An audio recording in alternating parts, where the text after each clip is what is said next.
Good morning. जय भीम बहीण भावांनो, कसे आहात?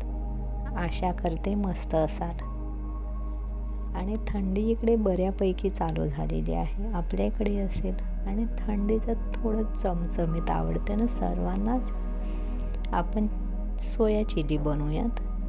इथे मी ही जी हिरवी मिरची आहे खूप तिखट आहे आणि याची एक टिप सांगते की जर खूप तिखट मिरची राहिली तर धुवायच्या अगोदर थोडं त्याला प्रेस करून नरम जर केलं आणि नंतर जर त्याला असं मधातून चिरलं तर त्याच्या ज्या बिया आहेत त्या अशा चाकून झटकून जरी घेतल्या तर त्या बिया बाहेर जातात आणि तिखट कमी होते मिरचीचं.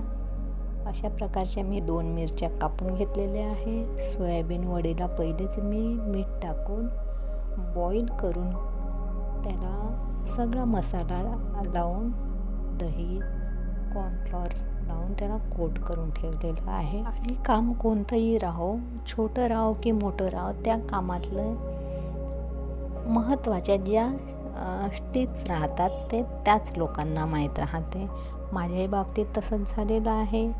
मी दुकानात सॉस घ्यायला गेलेली असताना त्यांनी म्हणजे छोटा मुलगा आहे 15-16 वर्षाचा आणि तो म्हणतो की आंटी एकदा असं करून बघा, मी पण असाच करते, एकदा करून बघा. आणि त्यांनी मला तो सॉस न घेऊ देता त्यांनी मला एक पूर्ण सॉसच्या मिश्रित एक पुडी दिलेली आहे.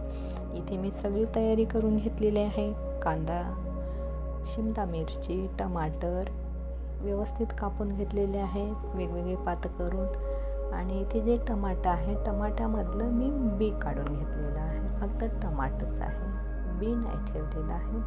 अशा प्रकारचे याच्या सगळ्या हे करून घेतलेल्या आहे. सोबतच आलं आणि लसणाच्या कळ्या पण. याला बाजूला ठेवून सोयाबीनला आपण फ्राय करून घेऊयात. हे बघा अशा प्रकारचं कोट केलेलं फ्राय करून घेते मी. आणि कसं ते उडत असल्यामुळे मी नंतर आपल्याला दाखवते, कारण कॅमेरा घेऊन मोबाईल घेऊन नाही दाखवता येईल मला बरोबर. आणि इथे मग त्याच तेलामध्ये सगळं एक एक टाकलेलं आहे. आलं लसण, हिरवी मिरची, शिमला मिरची, कांदा याला जास्त म्हणजे होऊ नाही द्यायचं आहे, फक्त त्याचं कच्चंपण जायला हवं. आणि याच्यामध्ये आता टमाट्याला सुद्धा थोडंच 5-6 सेकंद थोडं फ्राय करून घेऊयात. आणि आता याच्यामध्ये पावडर टाकूया. जो पावडर मी म्हटलं ना सॉसऐवजी हे पावडर एकदा यूज करायला त्या मुलाने सांगितलं. चल ठीक आहे, हरकत नाही म्हटलं. हे बघा यामध्ये मी तर सगळं हे पावडर यामध्ये ॲड केलेलं आहे, मला जेवढं हवं आहे तेवढं. आणि आता याच्यामध्ये मी पाणी टाकते. आता हे बघून आहे ना तुम्हाला वाटेल एवढं मोठी एक प्रकारची भाजी होते, पण नाही.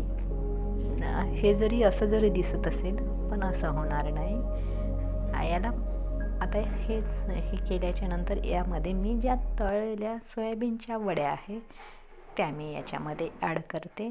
आणि ॲड करून मग एक उकळी येतपर्यंत त्याला शिजू द्यायचं.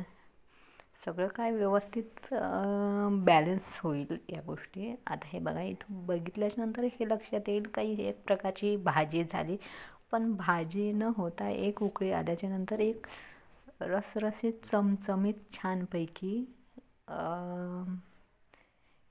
सोया चिली तयार होईल. आणि मला आहे ना सुकं नाही आवडत, थोडं आहे ना चमचमीत पण आहे. बघा एक उकळी आल्याच्यानंतर पूर्ण पाणी हे सोकल्या गेलेलं आहे. आणि खरंच खूप बघायला पण खूप छान वाटत आहे आणि स्मेल पण येत आहे. आणि आपण आता याला एका प्लेटमध्ये सर्व करूया. आणि मी तर करून बघितलं आणि दाखवलं तुम्हाला, आणि आवडलं असेल तर नक्की आपण पण करून बघा. आणि खरंच छान वाटलं. एखाद्या पॉजमध्ये सगळं काय माझं क्लिअर झालेलं आहे. कमी वेळात चांगल्यापैकी सोया चिली.